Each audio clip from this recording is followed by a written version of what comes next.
দই বের হচ্ছে 164V দিয়ে। তো এয়ার ফিল্টার বক্সের থেকে ওই পানিগুলো বের হয়েছে। এটা হওয়ার কারণটা কি ভাই? যে কোনো জায়গাতে হয়তো সে পানি ঢুকছে, পানি ঢোকার কারণে। পানি আর ওই আপনার ইঞ্জিন অয়েল মিক্সড হয়েছে না? হ্যাঁ হ্যাঁ। তো এটার কি কোনো সঠিক কারণ আছে ইঞ্জিনে পানি যাওয়ার? ইঞ্জিনে তো তাও ভালো লেভেলের পানি গেছে। ওই বাইরে ডাক দেন তো। গাড়ি কি পানিতে ডুবছিল? পানি থেকে ইঞ্জিন ডুবছিল নাকি? হ্যাঁ, ওই বর্ষা বৃষ্টির পানিতে নাকি? না না না, ওই যে ওই রাস্তায়।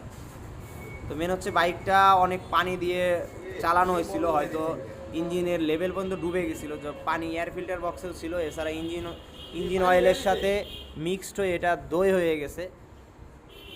তো আমরা ইঞ্জিন অয়েলটা আবার খুলে দেখবো। তো যারা পানিতে, বিশেষ করে বৃষ্টির ভিতর দিয়ে বাইক চালান, এই লেভেলে কখনো বাইক ডুবে গেলে